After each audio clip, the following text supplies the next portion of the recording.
Kita ini seperti kotoran di dalam botol air. Kalau kamu terus digoncang-goncang, sibuk sana kemari, kamu akan tetap keruh. Dan kamu gak bisa mengerti dirimu, apalagi hidupmu. Maka orang yang sibuk sana kemari itu tertipu. Orang sibuk cari uang, numpuk harta, lupa hadirat Allah. Itulah penipuan.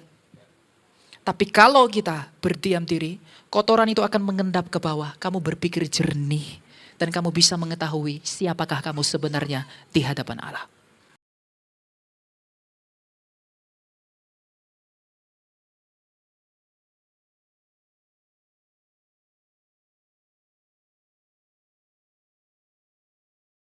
Mari kita berdoa.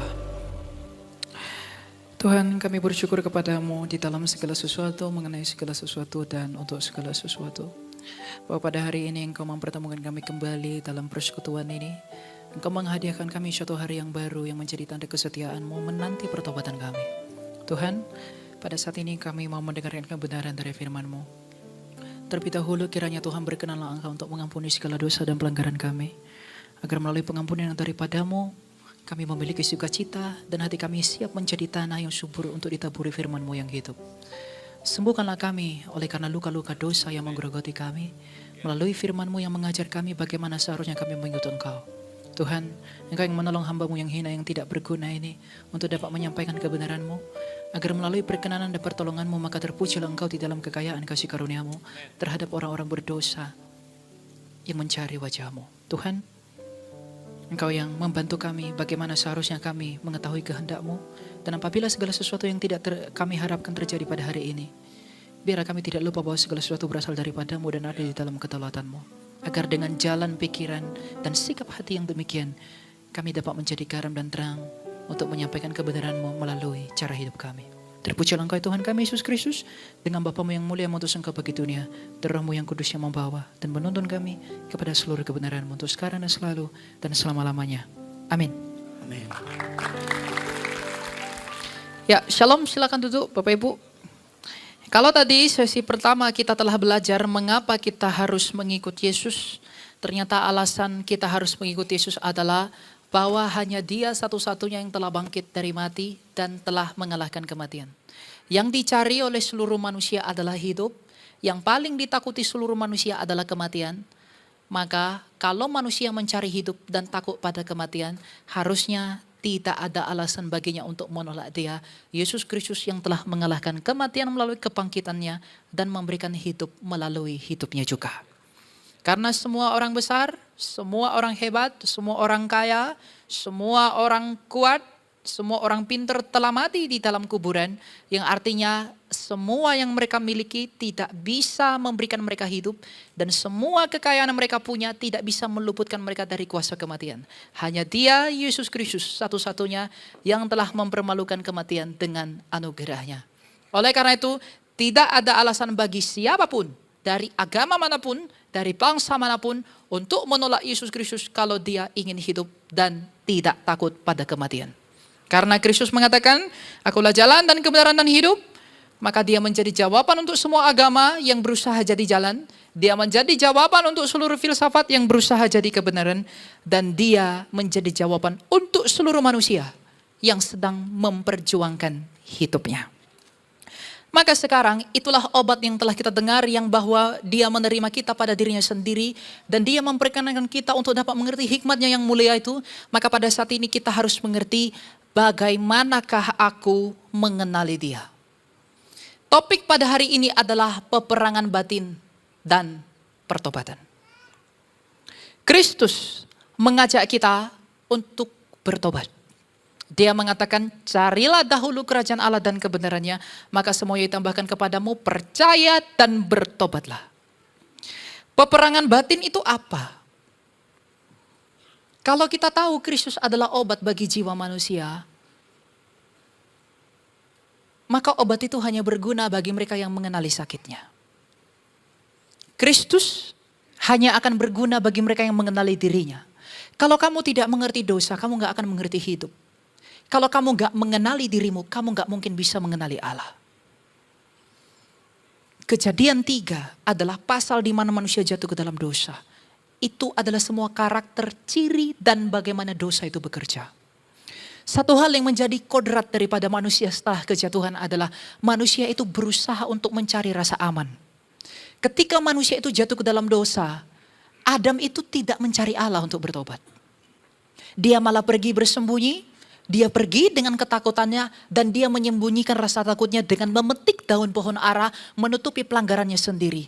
Karena dia berpikir bahwa dia dapat menyelamatkan dirinya dari ketakutan itu. Ketakutan adalah tanda kegagalan kasih. Dan ketika manusia itu takut, dia berusaha mengambil daun pohon ara, menutupi pelanggarannya sendiri, tapi Tuhan tidak berkenan. Tuhan ambil sendiri kulit binatang untuk menutupi dosanya, yang artinya apa? Usahamu tidak mungkin bisa menyelamatkanmu, hanya usahaku saja yang bisa menyelamatkanmu. Dunia dengan semua sistem keagamaannya sedang mengulangi dosanya Adam. Seluruh dunia dengan semua agama yang ada di dunia ini sedang berusaha menutupi dosanya Adam dan mengulangi dosa Adam. Dia takut miskin, dia ciptakan ajaran kemakmuran demi rasa aman. Dia takut tidak punya istri, dia ciptakan ajaran bahwa nanti di surga kita mendapat istri. Dia takut dia tidak selamat, dia ciptakan ajaran yang entah mana dan dari mana asalnya, bahwa kita akan selamat hanya dengan melakukan ini, itu dan lain sebagainya. 3 kali kitab suci mengatakan tak seorang pun yang mencari Allah. Berarti kalau kitab suci mengatakan tak seorang pun mencari Allah, maka seluruh agama di dunia ini sedang menipu dan berbohong yang berusaha cari Allah. Gak mungkin manusia mencari Allah, sebab Adam dan Hawa tidak pernah mencari Allah ketika mereka berdosa. Mereka menutupi dosanya sendiri dengan caranya sendiri. Maka semua agama di dunia ini sedang berusaha menutupi ketakutannya dengan ajaran-ajarannya sendiri. Yang membuat Adam bisa hidup adalah pertolongan Allah. Allah sendiri yang datang kepada dia.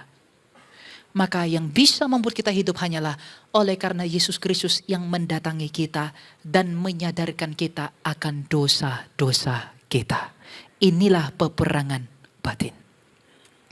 Peperangan batin itu harus dialami semua orang, sebab tanpa peperangan batin orang tidak bisa memahami betapa dalamnya kedalaman anugerah. Tanpa mengalami peperangan batin orang tidak mungkin merendah hati. Tanpa mengalami peperangan batin dan tanpa pencobaan tidak mungkin orang bisa melihat wajah dari kerajaan Allah. Sebab jikalau Kristus telah memberikan anugerah keselamatan bagi dunia melalui penderitaannya, maka kita juga hanya bisa menerima rahmat itu melalui derita ketika kita sedang berjuang untuk meninggalkan apa yang tidak berkenan di dalam diri kita. Caranya bagaimana? Dokter gigi hanya berarti bagi mereka yang sakit gigi. Dokter mata hanya berguna bagi mereka yang sakit mata. Kristus yang mengampuni dosa hanya berguna bagi mereka yang sadar akan dosa-dosanya. Kamu dan saya tidak mungkin bisa mengerti dosa kalau Tuhan sendiri tidak memberikan penerangan dari dosa. Yesus Kristus mengatakan Roh Kudus yang diutus yang keluar dari Bapa yang turun ke dunia ini. Tugas Roh Kudus hanya satu, menginsafkan dunia akan dosa. Dia menolong, dia juga menghibur. Dia menolong kita untuk tahu dosa kita apa, tapi dia juga menghibur kita dalam proses keluar dari dosa-dosa itu. Tanpa perjuangan batin, tanpa pertobatan, tanpa pergumulan, tak mungkin orang bisa sampai kepada kerajaan Allah. Oleh karena itu bagaimana caranya kita mengenali dosa-dosa kita? Bagaimana caranya saya bisa mengenali diri saya? Bagaimana caranya saya bisa mengetahui dosa-dosa saya? Ada banyak orang tertipu. Dia berpikir melayani hanya dengan sibuk di gereja.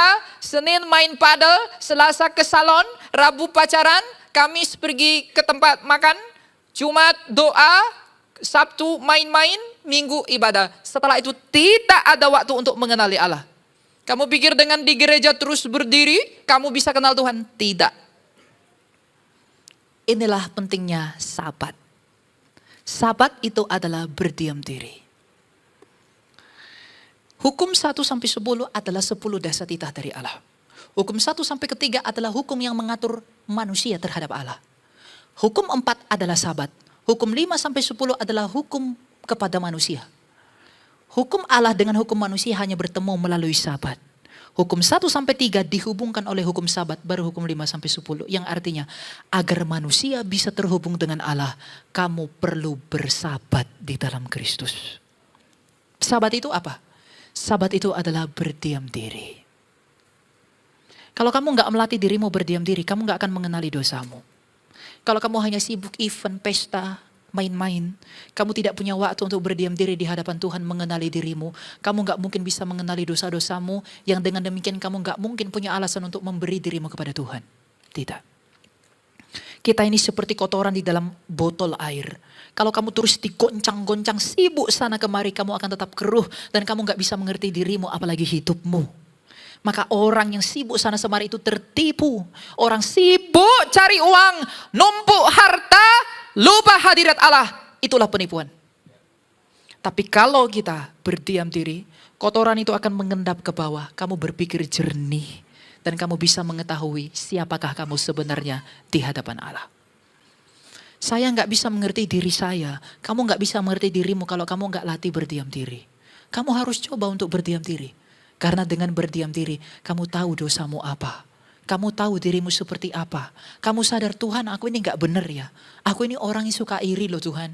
Aku ini suka marah loh Tuhan. Aku ini gak benar ya. Aku ini punya sikap hati yang gak benar. Aku sibuk sekali cari dunia Tuhan. Padahal aku sudah tahu bahwa hanya Engkau yang bisa menolongku. Aku sudah tahu bahwa hanya Engkau yang bisa membantu kami pada hari pengadilan kelak. Tetapi dunia ini menipu kamu dengan sibuk sana sini, tidak melatih untuk bersabat dan berdiam diri.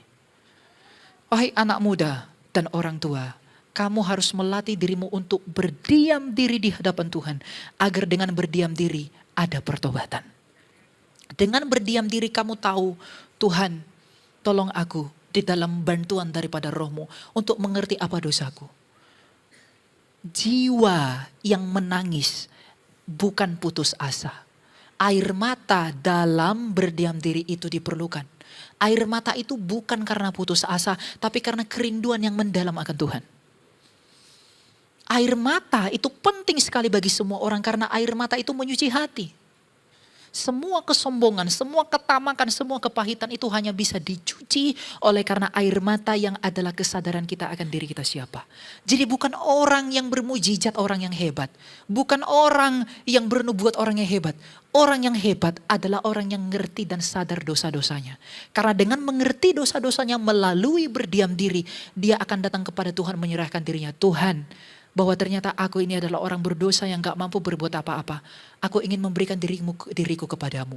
Kamu pikir iman itu aku sudah buat baik, aku sudah ke gereja. Tidak, iman itu adalah sepenuhnya mengandalkan anugerah. Kalau kamu merasa kamu masih punya sesuatu sebagai sarana keselamatanmu, itu bukan iman. Iman adalah dasar pengharapan. Kalau iman adalah dasar pengharapan, maka iman yang murni hanya akan timbul ketika kamu di dalam keadaan tidak punya harapan. Jadi buatlah dirimu seakan-akan kamu tidak tertolong agar iman yang murni itu dikaruniakan Tuhan kepadamu sehingga kamu tidak mengandalkan apapun dalam hidupmu. Kamu hanya mengandalkan anugerah demi anugerah. Dan kamu gak akan dapatkan itu kalau kamu gak berdiam diri di hadapan Tuhan. Kamu jangan mau ditipu. Berusaha sibuk sana sibuk sini tapi kamu gak punya waktu bersama Tuhan dalam doa-doa pribadimu untuk kenali siapa dirimu. Kamu gak bisa mengobati penyakitmu kalau kamu gak tahu penyakitmu apa. Penyakit batin adalah dosa. Kalau kamu gak ngerti dosamu apa, kalau kamu gak tahu apa yang salah dalam diriku, melalui berdiam diri dan pertolongan Allah dan Roh Allah melalui berdiam diri itu, kamu gak mungkin bisa sembuh.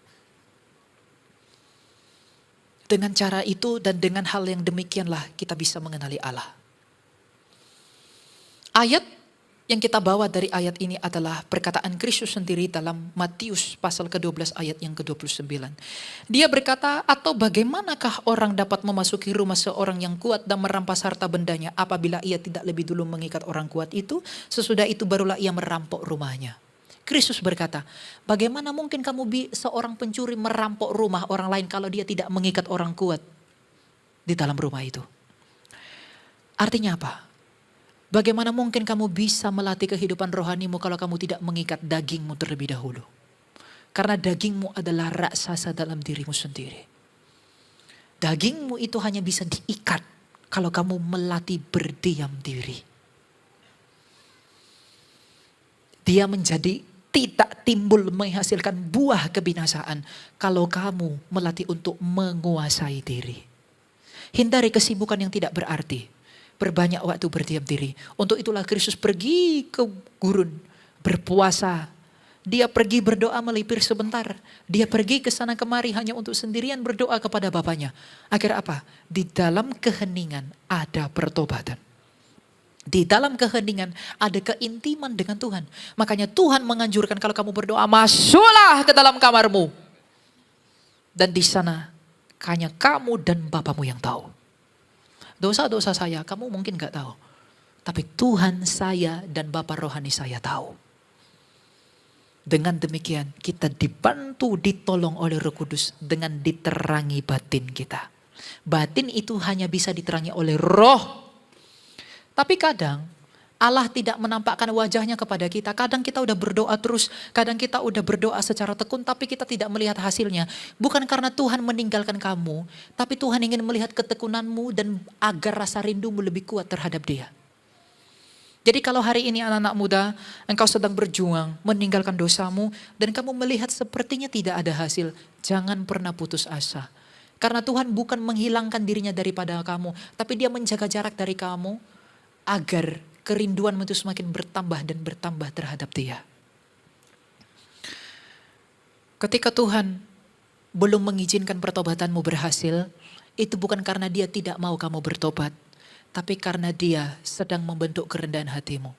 Kalau kamu punya keinginan untuk meninggalkan dosa, tapi sampai sekarang kamu terus struggle dan tidak bisa meninggalkan dosa itu, selama kamu masih mau berjuang, Tuhan pasti menolong kamu. Tapi kalau kamu belum menemukan hasilnya, itu artinya Tuhan mau membentuk kerendahan hatimu terlebih dahulu. Kenapa?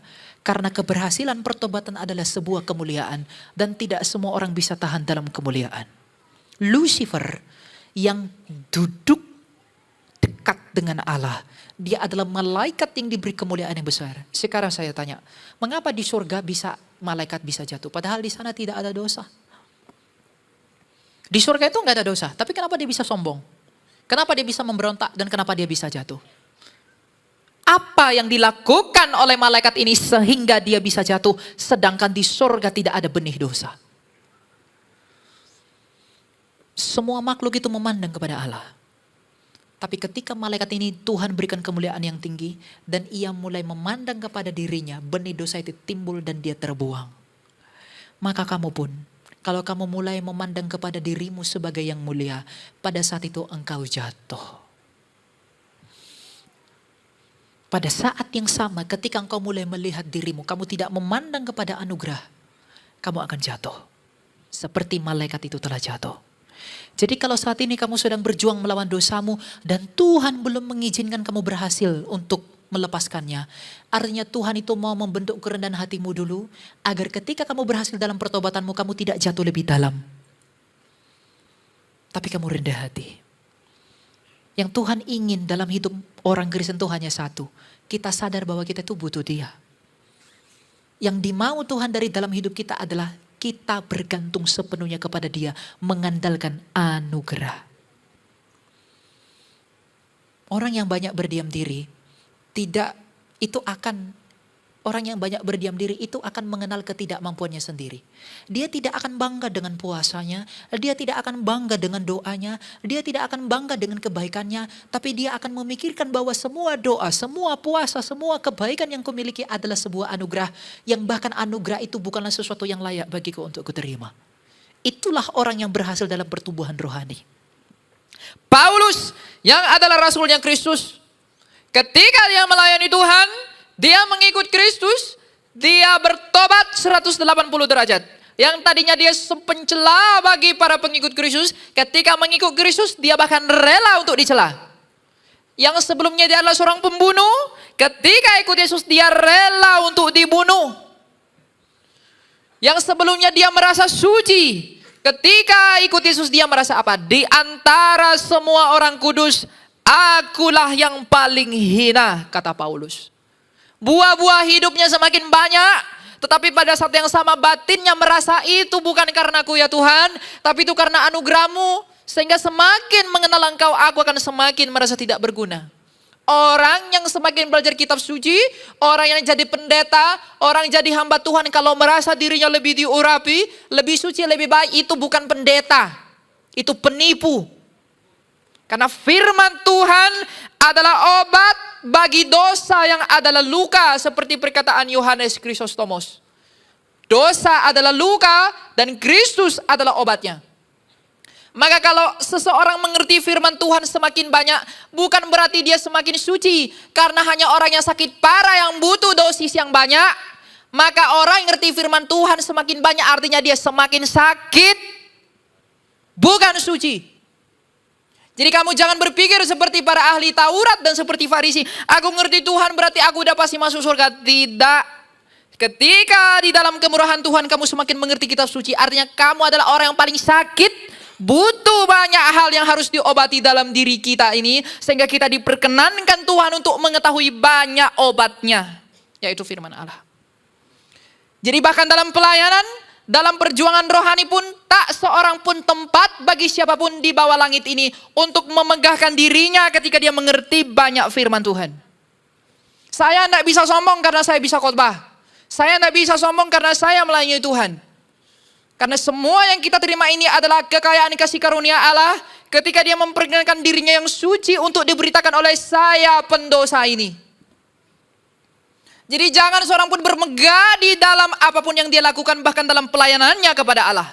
Jikalau engkau dengan melayani Allah berpikir engkau lebih baik daripada saudaramu yang lain, wahai song leader, wahai pemusik, wahai pengkhotbah, kalau kamu dengan melayani Tuhan melalui khotbahmu kamu merasa lebih baik daripada yang kamu khotbahi, mungkin khotbahmu menolong orang lain. Tapi dengan hatimu yang seperti itu engkau lupa menolong dirimu sendiri.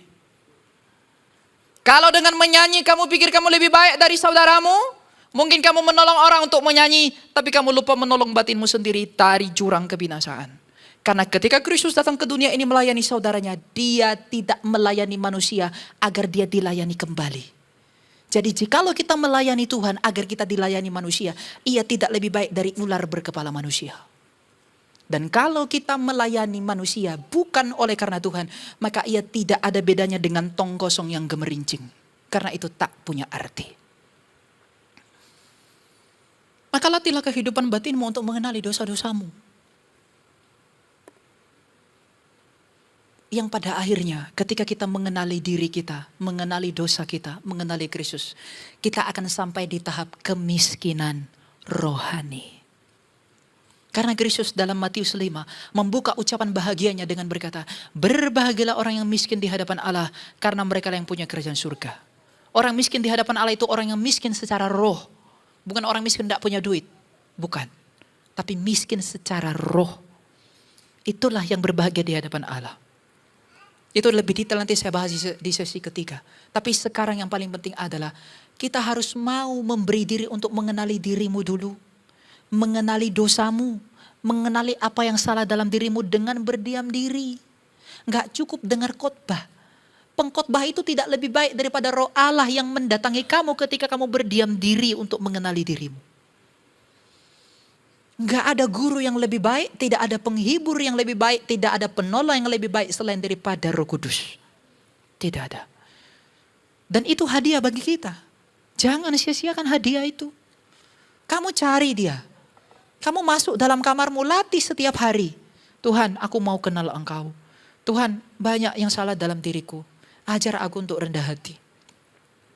Karena dengan berdiam diri, kamu bisa kenal dirimu, kamu bisa kenal dosamu, maka kamu akan menangis karena kamu mengenali dosa-dosa dan luka di dalam engkau.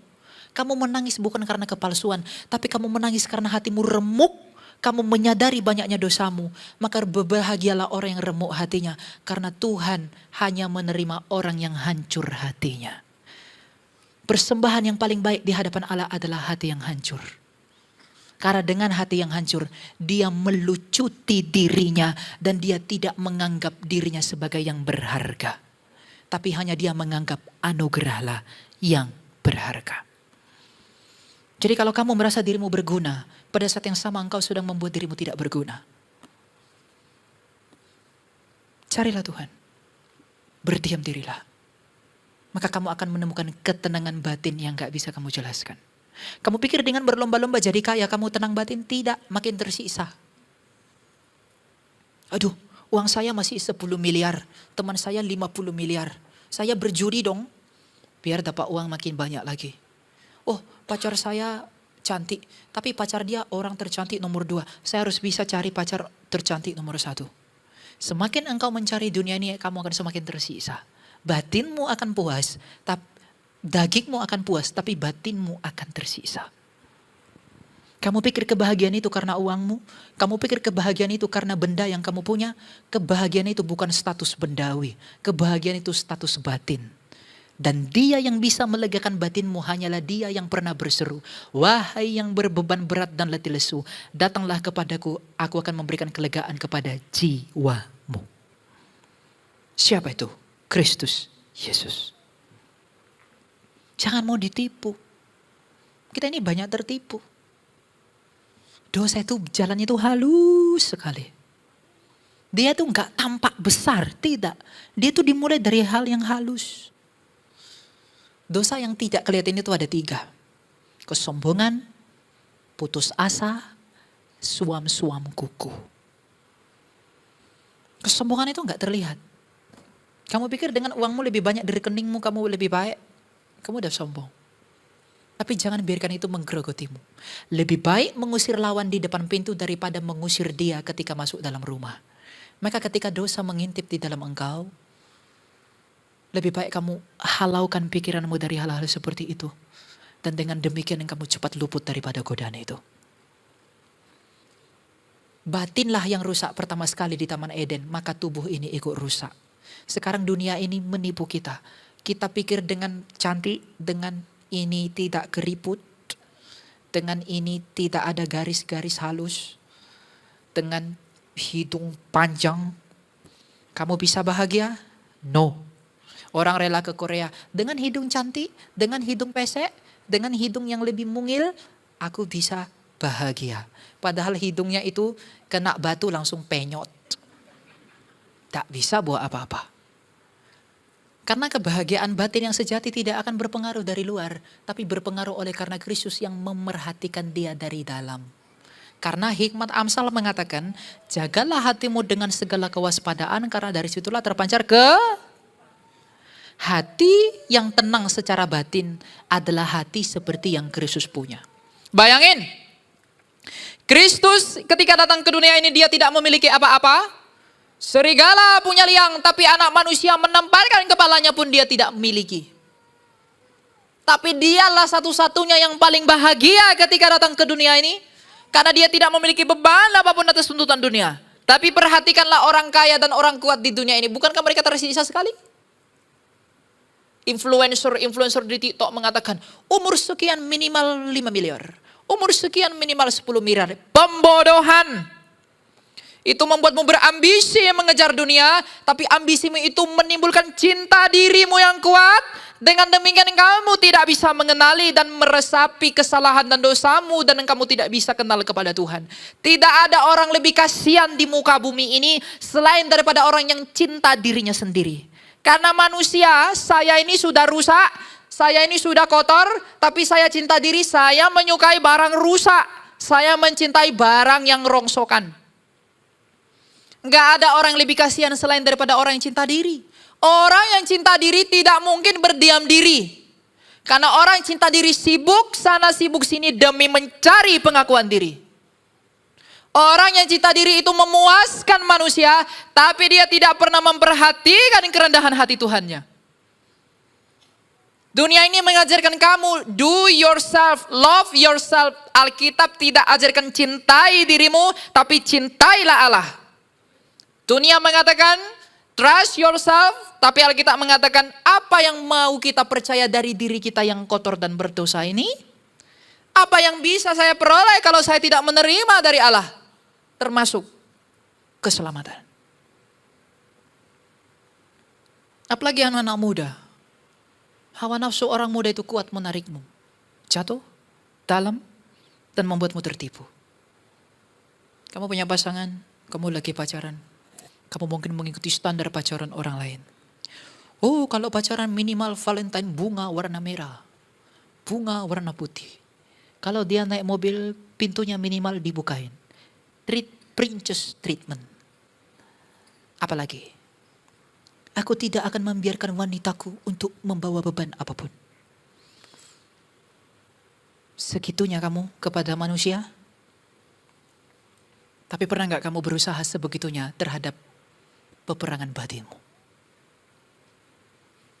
Hati kita ini sudah dicemari oleh dosa yang besar sekali menarik kita.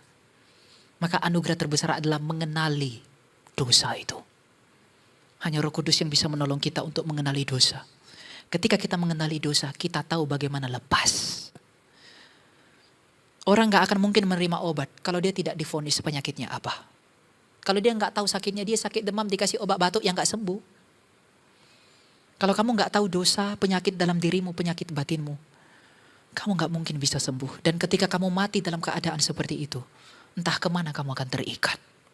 Sebab penguasa dunia ini akan menuntut semua jiwa apabila ia ingin naik ke langit. Kamu pikir orang mati langsung surga, neraka? Tidak. Efesus 6, Paulus mengatakan, roh jahat di udara ini siap menuntut jiwa kita ketika kita mati. Maka kalau kita mati dalam keadaan jiwa yang tidak dipulihkan, yang membuat Kristus satu-satunya sumber pengharapan kita.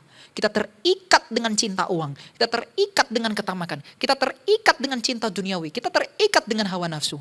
Maka roh-roh di udara ini akan menarik kamu untuk tetap terikat di dalam. Maka keselamatan itu adalah pemulihan batin. Maka orang Kristen yang tidak mau memulihkan batinnya bukan orang Kristen. Dia itu menipu dirinya. Kasihan sekali. Orang-orang pikir kalau dia sudah kenal Tuhan, dia pikir dia sudah cukup menjadi Kristen hanya dengan haleluya, puji Tuhan, pulang makan bakmi, tak pernah doa, tak pernah berdiam diri di hadapan Tuhan. Gak mungkin.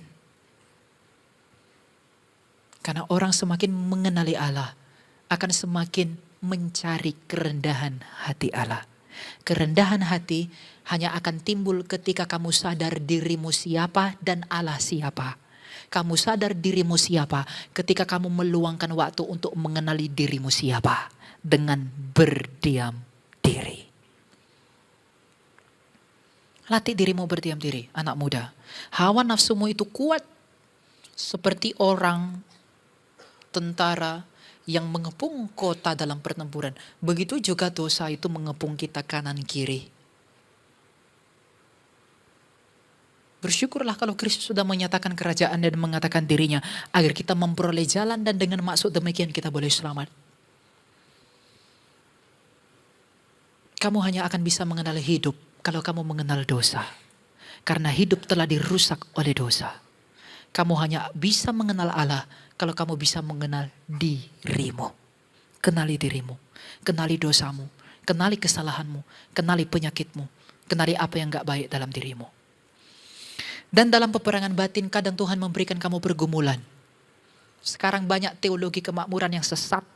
Mengatakan orang Kristen tidak boleh menderita, orang Kristen tidak boleh sakit, orang Kristen tidak boleh miskin, orang Kristen tidak boleh mengalami hal yang tidak baik. Itu penipuan. Kalau penyakitmu membuatmu semakin dekat dengan Allah, apakah makna kekayaanmu itu yang membuatmu lupa dengan Allah? So tergantung apa yang kamu kejar. Kamu kejar cinta diri atau kamu cinta Allah? Ketika saya orang lihat, waduh dia sakit parah ya kasihan sekali. Orang yang ngomong begitu yang sebenarnya kasihan. Kenapa? Sebelum dia mati karena Tuhan cinta sama dia, dia berikan dia penyakit agar dia melucuti kesombongannya. Dengan demikian dia mati dalam keadaan berserah penuh kepada Allah. Dia selamat. Tapi celakalah orang yang matinya tiba-tiba. Dia tidak melihat apa-apa, tiba-tiba sudah pergi. Tidak punya kesempatan untuk mengakui dan merendahkan dirinya di hadapan Allah. Justru penderitaan, justru kesakitan Tuhan berikan dalam hidupmu. Kalau saat ini kamu sedang dalam pergumulan, anak-anak muda yang merantau, saya tahu betapa sakitnya usahamu untuk memenuhi keinginan orang tuamu dan membiayai hidup dari teman-teman dan adik-adikmu. Saya tahu anak-anak muda yang sedang kuliah, saya tahu bagaimana engkau bekerja keras untuk memenuhi ekspektasi dari orang tuamu. Orang tua, saya tahu bagaimana sakitmu ketika kamu mati-matian memperoleh uang demi membiayai anak-anakmu. Tuhan lebih tahu daripada kamu sendiri. Tapi kalau Tuhan izinkan itu dalam hidupmu, itu Tuhan buat, Tuhan izinkan untuk membentuk karaktermu agar semakin serupa dengan Kristus yang menderita itu. Karena ada tertulis bahwa tujuan hidup kita adalah untuk menjadi serupa dengan Kristus. Jadi kalau kamu hari ini banyak pergumulan, banyak pencobaan, itu baik-baik bagi batinmu. Karena melalui pergumulan kamu mengingat kematian dan dengan demikian kamu mengingat Kristus. Dengan sakit penyakit kamu mengingat Allah. Dengan pergumulan dan dosa-dosa yang kamu sadari kamu mengingat anugerah. Dengan semua yang tidak baik, dengan semua hal-hal yang mungkin bisnismu lagi tidak baik, apa yang tidak baik dan segala macam. Itu membuatmu untuk menangis, dengan demikian kamu tahu siapa dirimu di hadapan Allah. Dengan demikian kamu bergantung kepada Allah. Itu baik bagimu karena itu mendekatkanmu kepada Allah. Tapi apakah gunanya semua kesuksesan di dunia ini kalau itu membuatku berkata-kata seperti Alexander the Great, I don't need God. Apakah artinya kesehatan dalam tubuhku ini kalau aku akhirnya berkata-kata seperti Hawking yang mengatakan I don't need God. Apakah artinya kekayaan dalam diriku ini kalau pada akhirnya aku akan berkata-kata seperti Genghis Khan bahwa I don't need God. Kalau kekayaanmu, kalau uangmu, kesehatanmu, kemolekanmu membuatmu jauh daripada Allah, apakah artinya itu bagimu? Apakah gunanya itu bagimu? Tapi kalau pergumulan dalam hidupmu yang saat ini Tuhan izinkan engkau lalui membuatmu semakin dekat dengan Tuhan, berbahagialah engkau karena engkau dicintai oleh Allah begitu dalam, sehingga penderitaan anaknya yang dia kasih itu juga dia turut percikkan kepadamu sebagai tanda kasihnya. Kalau Yesus Kristus yang adalah anaknya, yang adalah kekayaan terbesarnya, dia lepaskan bagi dunia. Dan melalui penderitaan yang ditimpakan kepadanya, keselamatan diberikan dengan dunia. Terlebih-lebih lagi kita yang mengalami semua pergumulan, mengalami semua pencobaan dan struggle. Itu adalah tanda cinta Allah agar kita semakin dekat dengan Dia, bukan semakin jauh. Maka pikirkanlah hal-hal yang seperti ini. Hal-hal yang mulia, hal-hal surgawi, bukan hal-hal duniawi. Apa yang ada padamu di dunia saat ini, itu hanya akan mendorongmu, itu hanya menjadi pembantumu untuk mencapai kesempurnaan pertumbuhan rohanimu. Maka berdiam dirilah. Pulang dari tempat ini, kamu pergi ke kamarmu, kamu berdoa dan katakan, Tuhan, aku mau kenal Engkau. Tuhan, tolong aku sadar dosa-dosaku. Tuhan, tolong aku untuk ngerti siapa diriku ini. Karena dosa di dalam dirimu itu raksasa yang harus kamu kenali. Bahkan kamu pun kadang tidak mengerti dosamu apa. Bahkan pun kita nggak tahu apa yang sedang kita doakan kepada Tuhan. Kita nggak paham apa yang kita minta. Tuhan itu nggak pernah salah dalam keputusannya, Bapak Ibu. Hanya kita yang salah memahami Dia. Percaya itu. Yang Tuhan mau hanya satu, you safe. Kamu selamat, saya selamat. Kalau anaknya saja diberikan bagi dunia ini, Tuhan tidak akan pernah menahan berkat yang baik untuk menolong pertobatanmu. Gak pernah. Kalau anaknya saja diberikan bagi dunia, apalagi yang lain-lain. Pasti Dia berikan. Tapi masalahnya apakah kita mencari pertobatan itu dalam berdiam diri? Petrus mengatakan dalam berdiam diri ada pertobatan. Yesaya mengatakan dalam tinggal diam dan tenang, aku menyadari siapa diriku. Berdiam dirilah. Jangan sibuk sana sini, kamu sibuk dengan pacarmu 1 kali 24 jam. Coba kafe ini, baru buka kafe di Pik, kafe di Selatan, kafe di Bogor. Tapi kamu tidak pernah untuk mencicipi anugerah. Orang yang tidak pernah berdiam diri, tidak akan mengerti kedalaman anugerah. Maka berdiam diri di hadapan Tuhan. Karena dengan berdiam diri, kamu tahu siapa dirimu, kamu kenal siapa dirimu, penuh luka. Maka dengan demikian kita datang kepada Tuhan, yang dengan jalan itu kita memperoleh penghiburan. Dan ketika kita mati dalam trek itu, demikianlah kita selamat. Mau selamat tak? Keselamatan itu bukan seenteng yang kamu pikir. Percaya Yesus saja, baptis udah. Hoha-hohe, udah. Ketawa-ketawa, udah. Sejahtera. Yang penting ke gereja, yang penting kasih persepuluhan. Enggak. Keselamatan itu bagaimana kamu menyerupakan dirimu dengan Kristus. Karena Kristus adalah gambaran keselamatan itu sendiri. Ingat, sebagai penutup saya mau katakan, apa yang mendukung semua argumentasi tadi? Manusia diciptakan menurut gambar dan rupa Allah. Kolose 1:15 mengatakan bahwa Yesus adalah gambaran Allah yang tidak kelihatan itu. Maka sejak semula kita dicipta menurut gambar Allah. Artinya kita dicipta menurut Yesus Kristus dan seperti Yesus Kristus itu. Jadi kalau kamu mau tahu bagaimana sebenarnya hidup manusia sebelum jatuh ke dalam dosa, lihatlah kepada Kristus yang rendah hati, yang rela dan berserah itu. Kalau kamu mau tahu seperti apa hidup yang standar, bagaimana hidup semestinya, lihat kepada Kristus itu. Karena dialah yang membuat kamu dan menurut dialah kamu dan saya ada. Berdiam diri, cari Tuhan, sadari dosamu. Dengan demikian roh Allah akan menolongmu semakin dekat dengan dia. Terpujilah Allah, kemuliaan bagi Allah dalam segala sesuatu. Amin. Kita berdoa. Tuhan, tolong kami untuk dapat mengasihi-Mu dan bantu kami untuk mengenali diri kami. Tanpa bantuan daripada Roh-Mu yang kudus, kami gak mungkin mengerti siapa diri kami ini di hadapan-Mu. Berikanlah kami cinta agar dengan cinta itu kami dapat mencari-Mu, mencari wajah-Mu dan mencari perkenanan-Mu. Kami harus melatih diri kami untuk berdiam diri. Agar dengan berdiam diri, Engkau menghinggapi kami dan kami mengerti siapa kami di hadapan-Mu. Tuhan, dosa-dosa kami begitu banyak. Pelanggaran kami begitu banyak. Tapi kami dibutakan oleh kesenangan dunia. Kami dibutakan oleh dunia ini yang membuat kami sibuk, tapi kami tidak punya waktu untuk menyadari diri kami di hadapan-Mu. Berikanlah kami kemampuan untuk menyiapkan waktu kami bagi-Mu. Bukan untuk apa yang menguntungkan-Mu, tapi untuk sesuatu yang mengobati kami. Tuhan, Engkau mulia dan Engkau baik dalam kehendak-Mu, yaitu untuk menyelamatkan kami. Tapi kami ini buta, kami ini gak mengerti apa yang Kau kehendaki. Karena kami mencintai diri kami mencintai dunia ini. Kami mencari apa yang sia-sia, kami menimbun apa yang tak berguna. Tapi kami tidak pernah mencari wajah-Mu dan perkenanan-Mu dalam hidup kami. Kami tidak meluangkan waktu untuk mengenali-Mu. Dan kami tidak meluangkan waktu untuk masuk di dalam hadirat-Mu yang kudus itu. Yang dengan demikian dosa-dosa kami ditelanjangi. Engkau berkata bahwa Engkau adalah garam dan terang dunia. Engkau adalah terang dunia. Kami adalah kegelapan.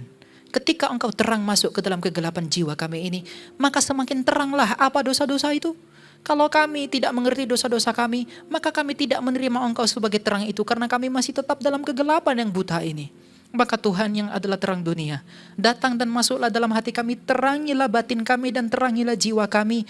Agar dengan diterangi itu kami dapat mengerti semua kejahatan kami. Semua keburukan, semua yang tidak berarti, semua yang tidak berguna, semua kesombongan, ketamakan dan kepahitan. Dan semua hal-hal yang membuat kami merasa lebih baik daripada orang lain. Tapi janganlah kiranya kami hanya mengetahui, tapi tolonglah kami untuk merubah diri kami, untuk semakin rendah hati, untuk semakin dekat dengan Engkau, untuk semakin mencari pertobatan, mencari wajah-Mu, dan mengubah diri kami agar kami pada akhirnya memiliki hati seperti hati-Mu. Dengan hati yang seperti hati-Mu itu, kami tidak akan mencintai diri kami. Dengan hati yang seperti hati-Mu, kami tidak akan menganggap diri kami lebih penting daripada saudara kami. Di tengah dunia ini yang semakin mencari nama diri, yang mengulangi dosanya Babel, maka Tuhan, karuniakanlah kepada kami kemampuan untuk merendahkan diri sebagaimana Engkau telah merendahkan diri. Engkau telah membangun kerajaan-Mu di dalam cinta, dan begitu banyak orang di dalam pertolongan-Mu yang rela mati di bawah Engkau. Maka Tuhan, tanamkanlah kepada kami cinta yang seperti cinta-Mu itu. Agar kami pulang dari tempat ini, kembali ke tempat kami masing-masing dengan kedamaian batin, dengan ketenangan jiwa yang ada padamu. Tuhan, anugerahkan kami keselamatan dan terimalah kami dalam pertobatan. Bantu kami untuk dapat mengerti seluruh kehendak-Mu. Engkau yang menolong semua jemaat-Mu yang hadir pada saat ini, yang menolong mereka dan keluarga mereka dan semua yang ada pada mereka, agar mereka semakin mendekatkan diri kepadamu. Tuhan, buatlah mereka menjadi pribadi-pribadi yang mau mencari wajah-Mu, mencari perkenanan-Mu, dan mencari Engkau di dalam berdiam diri. Karena dengan berdiam diri, dengan bersabat, kami bisa bertemu dengan Engkau. Tuhan, Engkau menolong semua para pelayan di tempat ini, agar dengan pelayanan mereka, Engkau dimuliakan dan ditinggikan. Amen. Bukan hanya dipermuliakan dalam maksud yang sia-sia, tapi dipermuliakan dalam hati yang tulus, motivasi yang benar, dan keintiman dengan Engkau. Pada akhirnya ya Tuhan, kami akan berseru, seperti penjahat di sebelahmu yang telah berseru, ingatlah akan kami ya Tuhan, apabila Engkau kembali dalam kerajaan-Mu sebagai Raja. Jangan abaikan kami pada pengadilan-Mu, jangan hukum kami dengan malapetaka, tetapi kasihanilah kami dengan darah-Mu yang kudus yang telah Engkau curahkan bagi warisan milik-Mu. Terpujilah Engkau ya Tuhan kami Yesus Kristus, dengan Bapa-Mu yang mulia itu yang mengutus Engkau bagi dunia, dan Roh-Mu yang kudus yang membawa dan menuntun kami kepada seluruh kebenaran-Mu untuk sekarang dan selalu dan selama-lamanya. Amin.